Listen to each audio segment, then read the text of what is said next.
बिस्मिल्लाहिर्रहमानिर्रहीम। अस्सलाम वालेकुम नाज़रीन और सामीन। सिलसिला है गोट फार्मिंग का। तो इसमें मैं मुख्तलिफ बीमारियों का ज़िक्र कर रहा हूँ, उनकी अलामात आप तक पहुँचा रहा हूँ और कोशिश कर रहा हूँ कि अलामात के साथ इनकी ट्रीटमेंट भी आपको दे सकूँ। तो मेरी जान, एक बहुत ही कॉमन बीमारी मेजर डिजीज़ में एक है अफारा। अफारा को जो मेरे स्टूडेंट्स से ये प्रोग्राम देख रहे हैं या दूसरे ममालिक में भी मुझे देखा जाता है, तो इस अफारे को ये हमारी लोकल लैंग्वेज में लोकल जो स्लैंग है उसमें अफारा कहते हैं। एक्चुअली ये क्या है? Bloat in goat. ब्लोट होती है कि ओवर ईटिंग। जब कोई ये समझे कि कोई पुराना चारा या पुरानी चीज़ें जो डंप की हुई हो वो खाएगा तो उससे भी अफारा या ब्लोट हो जाता है ओवर ईटिंग से। और यहाँ तक कि ये जो लेग्यूम पेस्चर्स हैं, यानी जब ये देखते हैं जाती हैं चराई के लिए, तो वहाँ पे भी इनको फलीदार कई एक क्रॉप्स भी मिल जाती हैं, दूसरी चीज़ें। जब अगर वाफर मिले तो उससे भी ओवर ईटिंग उसकी कर लेंगी तो फिर भी बकरियों को अफारा या ये ब्लोट ये हो जाता है। तीसरी काजेज में दे रहा हूँ। सबसे पहले देखना ये होता है अलामात, तो वो आपको वो भी बताऊंगा, लेकिन मेरा ख्याल है हमेशा जब भी कोई बीमारी होती है तो मैं सबसे पहले उसकी बुनियाद तक पहुंचना चाहता हूं कि वजह क्या हुई है, इसकी वजह क्या है। यही आपको और जितने भी बकरियां पालने वाले हजरात हैं उनको ये मालूम होना चाहिए कि ये ब्लोटिंग है क्या, ये अफारा है क्या, ये क्यों होता है। एक तो ओवर ईटिंग होगी, तो दूसरा ये है कि बाज़ औक़ात इनको रोटियां दे दी जाती हैं या गंदम खा ली ज़्यादा, कोई और वंडा बनाया हुआ है वो इनको दिल को भा गया, वो कोई कंट्रोल करने वाला है नहीं, वो खाते नहीं। ओवर फीडिंग जब हो जाती है तो ये काजेज़ हैं, ये इनकी जो है ना वजूहात हैं ये अफारा होने की। अब रहा कि इसके सिम्टम्स क्या हैं। बिगिनिंग जो स्टार्ट में ये होता है कि जानवर डिप्रेस हो जाता है और उसकी भूख ख़त्म हो जाती है और जुगाली करनी वो है वो उसकी बंद हो जाती है जुगाली, और पेट उसका फूल जाता है। पेट भी, जो पेट में याद रखे दो साइडें होती हैं एक होती है लेफ्ट साइड, एक होती है राइट साइड। लेफ्ट वाली जो होती है ना उसको, और जो इंडियंस या ये मेरा प्रोग्राम देख रहे हैं जो नहीं समझते, हम वक्खी कहते हैं, यानी लेफ्ट वाली बाएं वाली वक्खी जो है वो बैली वो फूल जाती है। ये समझें left flank of belly that starts bulging, ये बल्ज करना शुरू कर देती हैं, उभरनी, अफारा हो जाता है। और ऐसे जानवर की ब्रीदिंग, सांस लेना दुश्वार हो जाता है और वो टांगे ऐसे अगर बैठ गया तो टांगे मारेगा। ये start striking legs or bleating, these are the symptoms। और इसके अलावा सांस का तो मैंने आपको बता दिया, और बाज़ औक़ात तो इसका अगर वक्त पे कंट्रोल ना किया जाए तो डेथ भी वाक़ई हो जाती है। और हमने बहुत सारे जानवरों को मरते देखा है जिनका बिल्कुल ही पैस्चर में इवन वहाँ भी ज़्यादा उन्होंने खा लिया, कोई है नहीं उसका कंट्रोल करने वाला, किसी ने तो मर गए, डेथ भी हो जाती है। अब रहा इसका ट्रीटमेंट क्या करनी है, तो मेरी जान मैं हमेशा ट्रीटमेंट जो कॉम्बिनेशन देता हूँ, हमेशा कॉम्बिनेशन मैंने दिया है। पहले तो बात ये है कि आपने अगली टांगें जो है इसकी, वो जो अगली टांगें और लेफ्ट वाली कोख जो है वो उसको आपने उस पर मसाज करनी है, टांगों पे भी मसाज करें और इसकी लेफ्ट वाली कोख पे वो भी थोड़ा सा उस पर मसाज करेंगे, तो आप देखेंगे उससे उसको अफाका होगा।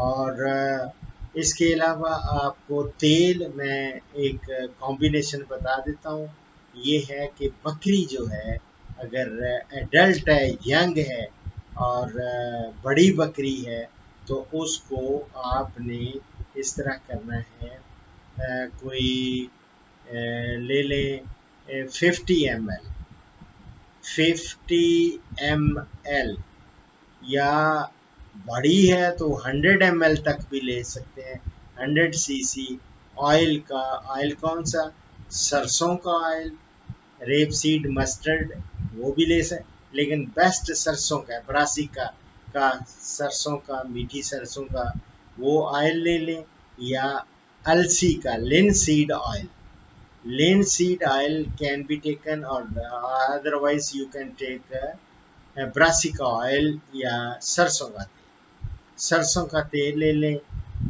50 to 100 ml cc, ठीक है। और उसमें डाल लेना है, अगर तो आपको लिक्विड पैराफिन मिल जाए, लिक्विड पैराफिन की बॉटल्स मिलती हैं, वो थोड़ी डाल लें, वो कोई 20 cc लिक्विड पैराफिन डाल लें। और उसके बाद आप देखेंगे कि वो पिला दें। लेकिन मैं हमेशा देसी इलाज जब बताता हूँ, ऑयल के अंदर लिक्विड पैराफिन कहाँ आपको दस्तयाब होती है, लेकिन तारपीन का तेल, इसको इंग्लिश में कहते हैं टर्पेंटाइन ऑयल, टर्पेंटाइन या तारपीन का तेल ये मिल जाए तो ये कोई 20 cc ये आप इसके अंदर डाल दें। और उसके बाद एक होती है हेंग, ये हमारे पंसार से मिलती है, हेंग ये भी डाल दें, कोई उसमें समझ लें कि 20 ग्राम डाल लें, 10 ग्राम डाल लें, 20 ग्राम डाल लें, ज़्यादा बेहतर है। और इनको अच्छी तरह हिला के वो इसको पिला दें। और याद रखें, पिलाने के लिए कोशिश करें ड्रेंचिंग गन का इस्तेमाल करें, ताकि उसके लंग्स में कोई चीज़ ना जाए, दवाई ना जाए, तेल उसके लंग्स में या फेफड़ों में, हवा की नाली में ना जाए। और जब भी अगर फ़र्ज़ करें आपके पास नहीं है तो बॉटल से पिला रहे हैं या एक सिरिंज से पिला रहे हैं, कोशिश करें कि बकरी की ज़ुबान, जानवर की ज़ुबान नहीं पकड़नी, ठीक है मेरी जान। और इसमें यह है कि थोड़ा इज्तनाब करें, इनको ज़्यादा क्रॉप, सब्ज़ चारा या जो दूसरा है वो उसका थोड़ा कंट्रोल करें, ज़्यादा नहीं देना आपने। तो this is a simple but very very very very serious और मेजर डिजीज़ में ये आता है, ये ब्लोटिंग या अफारा, ठीक है मेरी जान। ये इसका ख्याल करेंगे। मुझे उम्मीद है कि अब मैं आपको एक एक डिजीज़ के बारे में छोटा छोटा सा लेक्चर भी हो जाएगा, आपको समझ भी आ जाए। जो बिगिनर्स हैं they must watch my programmes और they must subscribe my channel, और that will be very useful to everyone, the beginners especially। जितने भी नए लोग हैं वो ये इसको कर लेंगे, they'll find lot of information on each aspect You just write goat farming Dr. Ashraf Sahibzada, you'll find वो हम वहाँ पहुँच जाएंगे। तो मेरे चैनल को जब सब्सक्राइब कर लेंगे, उसमें प्ले लिस्ट में भी गोट फार्मिंग, कौशी फार्मिंग दी हुई है। लेकिन simple is that just go in YouTube, अगर आप लोगों ने सब्सक्राइब नहीं भी किया हुआ, लेकिन ये गोट फार्मिंग, आगे मेरा नाम लिख लें, डॉक्टर अशरफ साहिबजादा, तो फौरन आप उसको जब करेंगे तो आपको प्रोग्राम्स बेशुमार आपको उसमें मिल जाएंगे गोट फार्मिंग से मुतालिक। और उसमें मैंने शुरू से लेके इंट्रो दिया है, उसके बाद उसकी देखभाल के लिए, फिर उसके बाद उनका रिहाइश कैसे करनी है, कितनी होनी चाहिए, उसके बाद मैंने उनकी खुराक के बारे में, क्या क्या इसको खुराक, कौन से, इवन छोटे बच्चे दूध पीते हुए बच्चों का वीनिंग डाइट दी है। और इसी तरह अब मैं और इसके बाद ब्रीड्स, डिफरेंट ब्रीड्स, उनके करेक्टरिस्टिक्स दिए हैं। तो मेरी जान, अभी बहुत सारी ब्रीड्स हैं जो अभी रहती हैं। मुझे पता है कि इंडिया वाले भी मुझे अभी कुछ पैगामात भेज रहे हैं, मैसेजेस आ रहे हैं कि जी डॉक्टर साहब हमारी भी कुछ ऐसी ब्रीड्स हैं, उनका भी आप प्लीज़ उनके करेक्टरिस्टिक्स भी बताएं। तो मैं सबके बताऊंगा इंशाल्लाह ताला वक्त आने पे। लेकिन इस वक्त में मेजर डिजीज़ जो हैं गोट्स में के अंदर, जितनी भी मेजर डिजीज़ हैं उनको एक एक करके ले रहा हूँ। सबसे पहले मैंने एंथ्रेक्स दी, एंथ्रेक्स के बाद अब मैंने bloat in goat, that means अफारा, और अफारे का क्या कंट्रोल है वो आपको दोनों तरीके बता दिए कि आपने किस तरह इसको कंट्रोल करना है, किस तरह इसकी सारे काजेस क्या हैं, क्या वजूहात बनती हैं, फिर अलामात क्या बनती हैं, और डेथ तक हो सकती है, तो इनको बचाना है आपने। फिर आगे प्रिकॉशनरी मेजर्स भी दे दी हैं कि फिर जब जो भी होता है उनको आप अफारे से जब बच जाते हैं, ठीक हो जाता है अफारा, हवा उसकी खारिज हो जाती है, सारा कुछ हो जाता है, तो फिर वीकली ट्वाइस ए वीक आपको मैं स्टॉमिक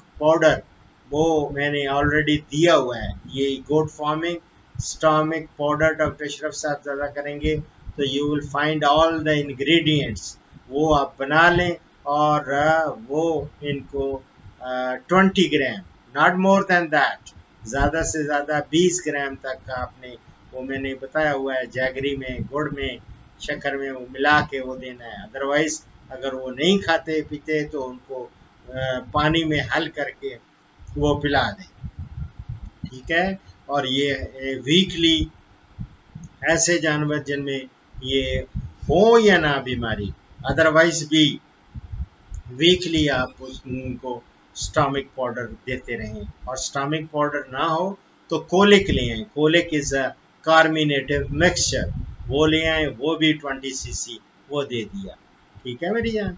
दुआओं में याद रखें। फीमान अल्लाह।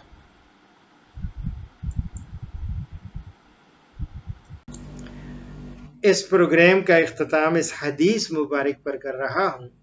हजरत अबू हुरैरा रज़ियल्लाहु ताला अन्हु फरमाते हैं कि हमारे प्यारे नबी हजरत मोहम्मद सल्लल्लाहु अलैहि वसल्लम का फरमान है कि अल्लाह तुम्हारी सूरतों और दौलत को नहीं देखता, बल्कि तुम्हारे दिलों और तुम्हारे आमाल को देखता है। ये मैं मुस्लिम से कोट कर रहा हूँ, दुआओं में याद रखें। फीमान अल्लाह। पाकिस्तान, हिंदुस्तान और बांग्लादेश से कॉल्स जुम्मा के सिवा रोज़ाना सुबह 11 से दोपहर 1 बजे तक ली जाएंगी और यूरोप और बैरून ममालिक से कॉल्स शाम 4 बजे से 5 बजे तक ली जाएंगी। इन औकात पर 0333 5121 879 पे डॉक्टर अशरफ साहिबजादा से रब्ता करें। शुक्रिया।